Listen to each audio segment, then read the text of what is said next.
Të nderuar, u rikthyem në pjesën me personalitetin e ditës dhe temën e ditës. Do të flasim sot për një tjetër aktualitet, meqense jemi në prag të festës së madhe të Kurban Bayramit. Padyshim që këtë emision do t'ja dedikojmë kësaj feste dhe kjo temë e rëndësishme do t'jetë sot pjesë e emisionit tonë.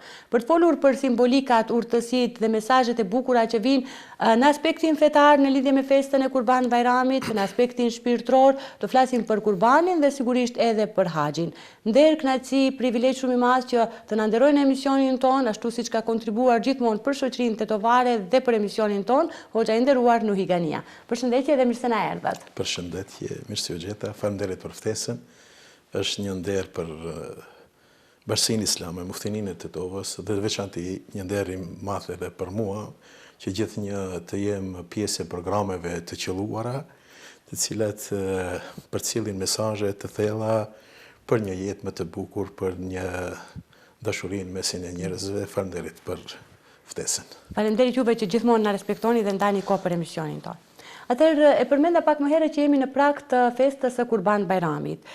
Dua të flasim pak fillimisht për urtësitë dhe simbolikat që ka festa e Kurban Bayramit. Gjitha adhurimet, me cilat jemi të obliguar nga ana e Madhit Zot, të gjitha brenda për brenda kanë simbolikat dhe urtësi të thella të cilat janë në shërbim të formimit para së gjithashtë të besimtarit, dhe në shërbim pra të një mirëqenie, një stabiliteti, një sigurie, një harmonie, një balansi brenda njerëzve, por pse jo edhe më gjerë, pra që në besimtari mirë, siç ka thënë pejgamberi alayhis salam, gjason një blete e cila nuk qëndron kund tjetër pos në vende të mira, të pastërta, atje ku ndalet në lule nuk e dëmton dhe prodhon sendin më të mirë që është mjalti. Pra pikërisht ibadetet të cilat i kemi, gjithat pra kanë simbolikat e saja, por në veçanti këtu do të ceket me që se jemi në prag të festës së Kurban Bayramit, që vjen me njerë pas një adhurimi kaq të madh siç është Haxhi, që është nga shtyllat bazë parësore të fesë islamit, 5 shtyllat e islamit. Pra nesër falë Allahut, gjithë ata të cilët kanë jetë do të gëzohen me Bayramin, ndërsa ata të cilëve Zoti ja u mundsoi të kenë fatin që të jenë sot në Arafat, pra sot është Haxhi. Realisht pejgamberi alayhis salam ka thënë el Haxhu Arafa, Haxhi është Arafat. Pra kemi një numër të madh të besimtarëve nga trojet tona, ndoshta edhe shumë kemi nga familjarët tonë të cilët janë atje. Pra, gjithë këto ibadete kanë simbolikat e veta, në veçanti nëse flasim për Arafatin, me që sot është ditja Arifes të tek ne siç njihet. Në Arafat sot të gjithë kanë qenë të veshur me petkun e bardhë me ihramin. Ne dim, është bë virale nëpër rrjetet sociale se në Arafat sot ka qenë edhe presidenti i Shqipërisë, Bayram Begaj, i cili ka qenë i veshur pra me ihramin si gjithë të tjerët, pra në ditën e Arifes, pra të Arafatit, atje nuk ka dallim mes besimtarit të thjesht, me atë i cili është në pozitë, udhëheqëse mes pasanikut dhe të varfërit, pra gjithë. Kjo është ajo feja e cila, pra feja islame, e cila i barazon njerëzit, pra sot Arafatit dëshmon unitetin, barazin, në gjithë lloj njerëzor.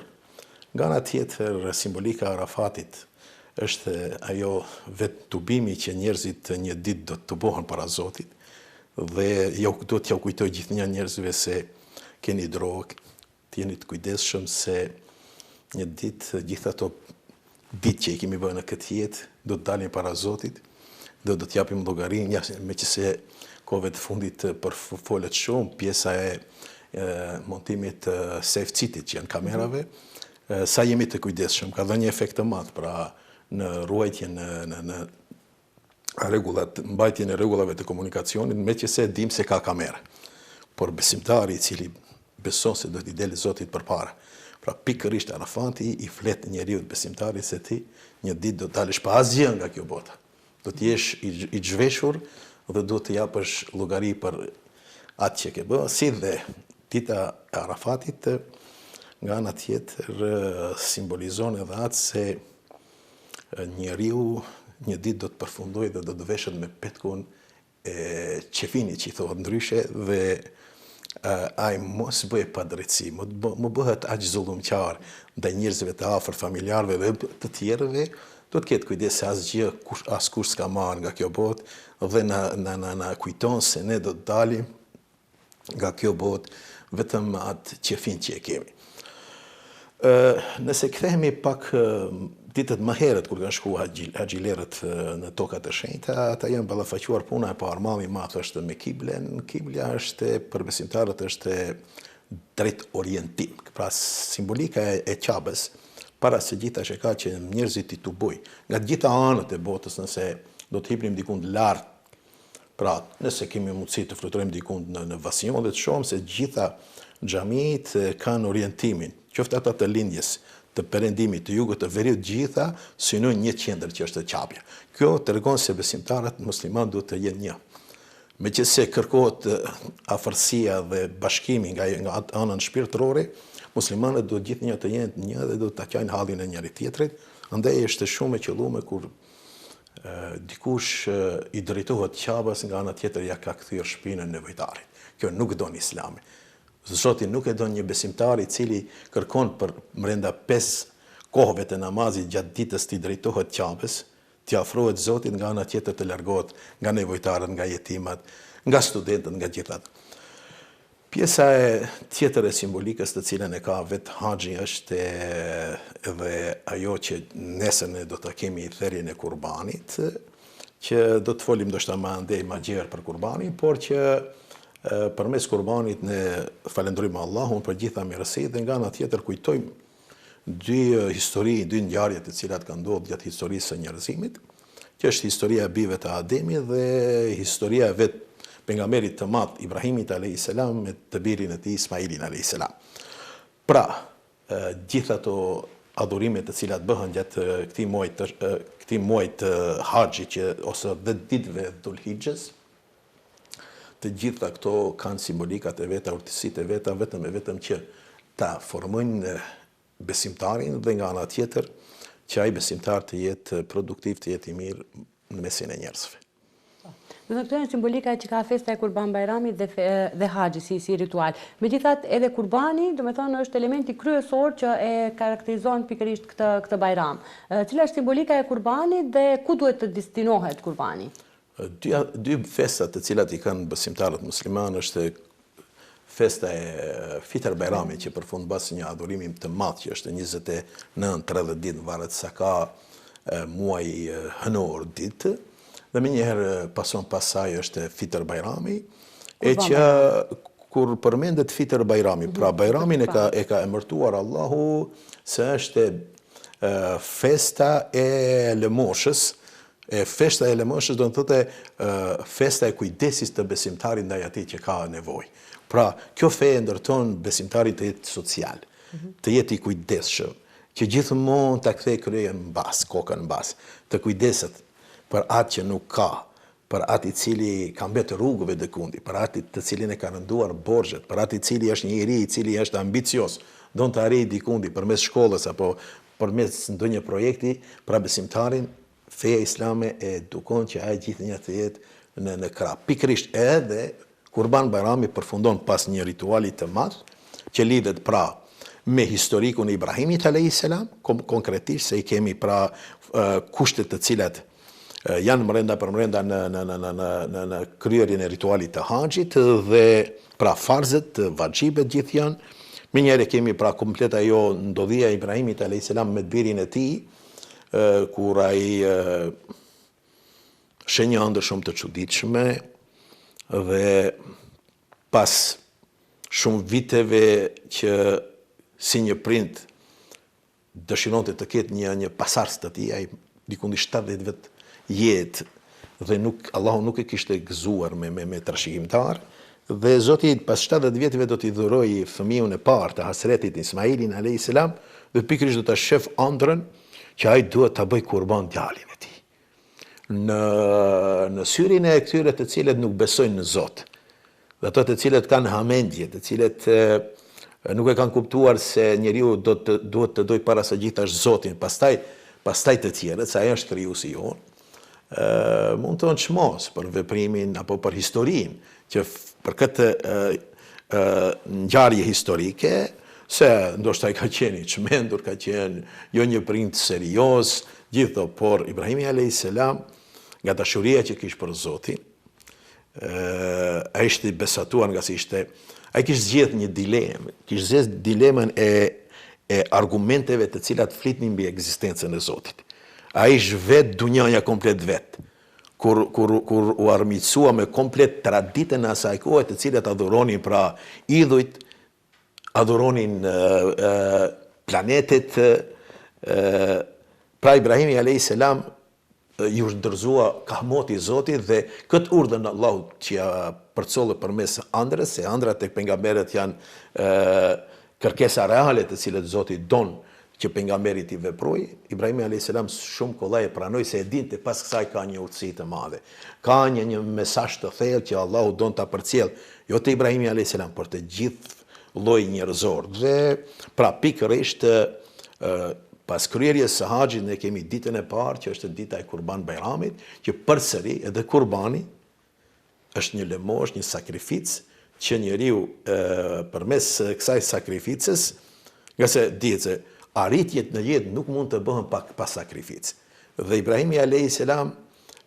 u nderua nga ana e Allahut dhe thotë Allahu wa fadaynahu bi dhabhin adhim, dhe pastaj ne atë nderuam Ibrahimin pas atij testit të madh që të merr thikën prindi dhe të merr atë guximin për ta bë kurban fëmijën e tij. Zoti thotë ne nderuam Ibrahimin me një kurban madhështor. Dhe pikërisht therrja e kurbanit dhe komplet ajo më andej që ndodhen shpërndarja e mishit, gjithë ajo përsëri lidhet me karakterin human që ka dhe social që ka feja islame, që të zgjedh pra problemet e njerëzve, sofrave të njerëzve. Andaj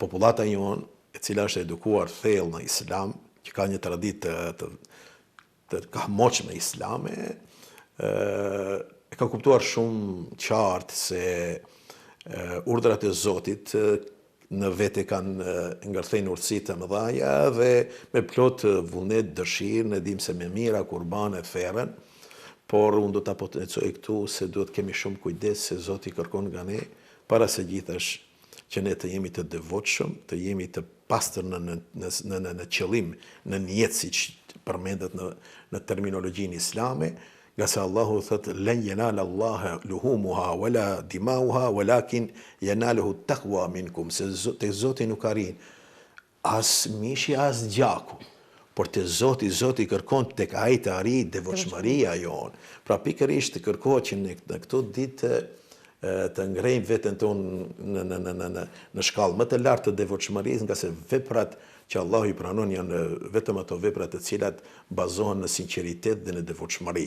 Dhe nesër pra me faljen e namazit të Fitr Bayramit do ta potencoja të Kurban Bayramit, falni, ta potencoj se nuk guxojmë të therim kurbanin para faljes së namazit të Kurban Bayramit, mund të therret, por ajo llogaritës si një sadaka e madhe, ndërsa kurbani therret më njëherë pas faljes së namazit të Kurban Bayramit, dhe do të therren shumë kurbana, inshallah Zoti i pranoft, dhe pastaj kuptohet se ato do të shpërndahen atje ku gjithmonë njerëzit kanë menduar se është e qelluar, por unë do ta potencoj me që se i takojmë, ne jemi pra kuadrat e bashkësisë islame dhe merremi me aktivitete të cilat vetë se më të tova i dinë se ne dikundi për 5 vjet kemi shtruar iftare për studentët për çdo vit.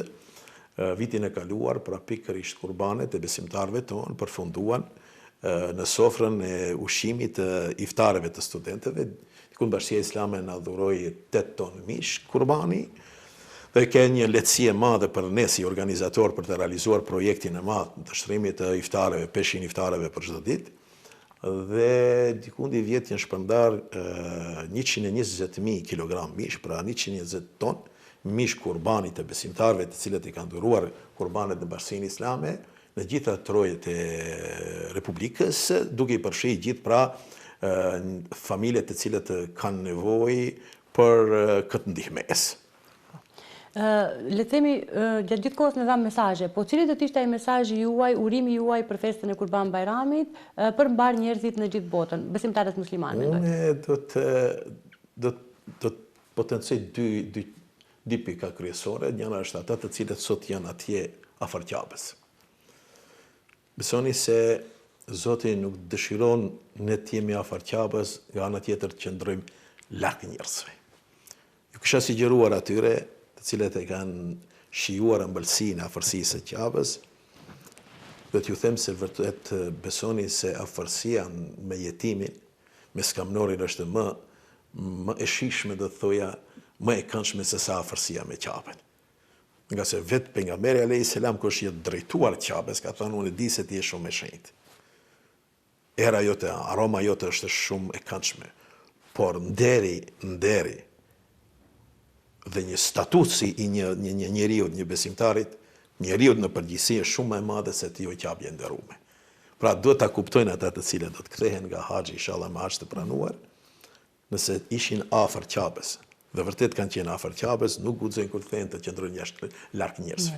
Para së gjithash larg njerëzve të familjes, të prindërve, të cilët fatkeqësisht dikundi i kemi harruar, i kemi lanë në vetmi, në shfaqja jo kategoria njerëzve të vetmuar që i ka kapluar kategorinë e moshës së vjetër. E nga ana tjetër, me thërrjen e kurbanit, vetë fjala kurban do të thotë afërsi, rrjedh nga fjala, pra terminologjia e fjalës kurban është qarebe yuqarribu kurbanun, afërsi. Ti që ke një ritual që është thërrja e kurbanit, që ti përmes kurbanit të afrohesh Zotit, nuk guxon ti që thërr kurbanin të jesh larg njerëzve. Pra, le të jetë kjo fest, para së gjithash një fest që do të na afrojë neve, që të jemi sa më solidar, sa më të kujdesshëm në veçanti me ata të cilëve ju mungon sot në sofër mishi, se ne dim se me ngritjen e çmimeve të cilat kanë shkuar në ekstrem lartë, 1 kilogram mish se në gjejmë ndër 800-900 denar, dhe është shumë rëndë për një familje e cila, kur shihet se dikundi, një familje 4 antarëshe i duhet dikundi afër 1.300-400 euro për harxhimet elementare në shtëpi, që ajo shtëpi të ketë për çdo ditë në sofrën e saj, pra mish, ato fëmijë duhet dikush t'i gëzoj, prandaj ne nuk do të përfundojmë vetëm me kurbanin që të kujdesemi për familjet të cilët kanë nevoja, por besimtari i mirë, ka thënë pejgamberi alayhis salam, është ai i cili është i mirë për gjithë njerëzit. Dhe ne pra duhet gjithmonë të mendojmë se Zoti nuk do na pyes në botën e ahiretit sa pare, sa kapital lam në këtë jetë, por sa shpërndajtëm nga kapitali që Zoti na dha neve. Nëse do të mundsohej që Zoti t'i kthente në jetë ata të cilët i kemi përcjellë në botën e ahiretit, të cilët janë në pritje, nëse që jemi në pritje të ditës së Kurban Bayramit, festës së madhe, aty janë në pritje të ditës së madhe të llogaridhënies para Zotit.